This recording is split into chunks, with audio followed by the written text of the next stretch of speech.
যাত্রা শুরু কালের অরণ্য পথে পথে, পরিত্যক্ত তব রাজ রথে, আজি হতে শত বর্ষ আগে।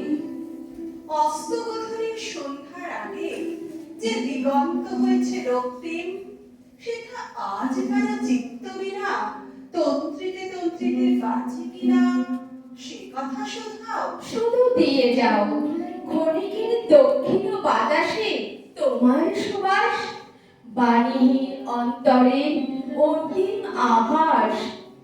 কবিগুরু এখনো আমার মনে তোমার উজ্জ্বল উপস্থিতি, প্রত্যেক নিভৃত ক্ষণে মত্ততা ছড়ায় যথারীতি।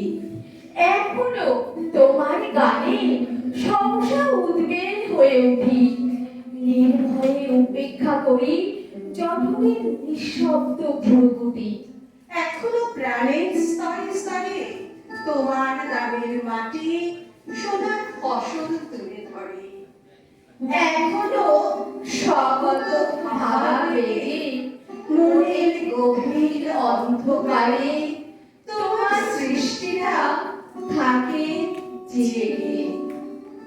তার প্রথম প্রয়াণবার্ষিকীতে কিশোর কবি লিখলেন, আরবার ফিরে এলো 22শে শ্রাবণ, আজ বর্ষ শেষে হে অতীত কোন সম্ভাষণ জানাবো অলক্ষ্য পানে, ব্যথাকুপ্ত গানে ছড়াবো শ্রাবণ পরিসর। দিনে দিনে তীরে তীরে যে বেদনা উদাস মধুর হচ্ছে নিঃশব্দ প্রাণে, ভরেছে বিপুল টানে, তারই আজ দেব কোন সুর। তোমার ধূসর স্মৃতি তোমার কাব্যের সুরভিতে লেগেছে সন্ধ্যার ছোঁয়া, প্রাণ ভরে দিতে হেমন্তের শিশিরের কণা আমি পারিব না। প্রশান্ত সূর্যাস্ত পরে দিগন্তে যে রাগ রক্তিমা লেগেছে প্রাণের পরে, সহসা স্মৃতির ঝড়ে মুছিয়া যাবে কি তার সীমা। তোমার সন্ধ্যার ছায়া খানি কোন পথ হতে গড়ে কোন পথে নিয়ে যাবে টানি, অমর্তের আলোক সন্ধানী আমি নাহি জানি। একদা শ্রাবণ দিনে গভীর চরণে নীরবে নিষ্ঠুর স্মরণীতে পাদস্পর্শ দিতে ভিক্ষুক মর্মে পেয়েছ পথের মধ্যে, দিয়েছ অক্ষয় তব দান হে বিরাট প্রাণ। তোমার চরণ স্পর্শে রোমাঞ্চিত পৃথিবীর ধুলি উঠিছে আকুলি, আজিও স্মৃতির গন্ধে ব্যথিত জনতা কহিছে নিঃশব্দ স্বরে একমাত্র কথা, তুমি হেতা নাই। বিস্ময়ের অন্ধকারে মুহ্যমান জলস্থল, তাই আধো তন্দ্রা আধো জাগরণে দক্ষিণ হাওয়ায় ক্ষণে ক্ষণে ফেলেছে নিঃশ্বাস। ক্লেদ ক্লিষ্ট পৃথিবীতে এ কি পরিহাস। এই পরিস্থিতিতে কবি আবার 25শে বৈশাখের উদ্দেশ্যে লিখলেন, আমার প্রার্থনা শোনো 25শে বৈশাখ, আর একবার তুমি জন্ম দাও রবীন্দ্রনাথে, আর একবার তুমি জন্ম দাও রবীন্দ্রনাথের।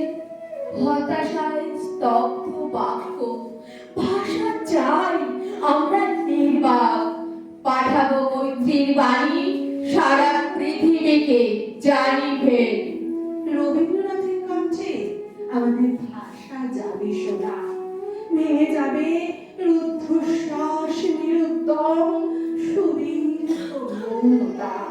আমাদের দুঃখ সুখে ব্যক্ত হবে প্রত্যেক রচনা, পীড়নের প্রতিবাদে উচ্চারিত হবে সব কথা।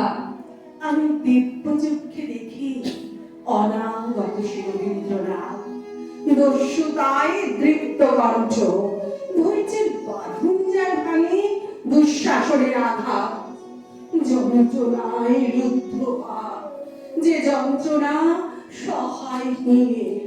বিগত দুর্ভিক্ষে যার উত্তেজিত তিক্ত তীব্র ভাষা, মৃত্যুতে ব্যথিত আর লোভের বিরুদ্ধে খরধার, ধ্বংসের প্রান্তরে বসে আনে দৃঢ় অনাহত আশা। তার জন্ম অনিবার্য, তাকে ফিরে পাবই আবার। তার জন্ম অনিবার্য, তাকে ফিরে পাবই আবার। এবারে নতুন রূপে দেখা দিয়ে রবীন্দ্র ঠাকুর, বিপ্লবীর স্বপ্ন চোখে, কণ্ঠে গণসঙ্গীতের সুর। জনতার পাশে পাশে উজ্জ্বল পতাকা নিয়ে হাতে, চলুক নিন্দাকে ফেলে গ্লানি মুছে আঘাতে আঘাতে। যদিও সে অনাগত, তবু যেন শুনি তার ডাক। আমাদেরই মাঝে তাকে জন্ম দাও 25শে বৈশাখ।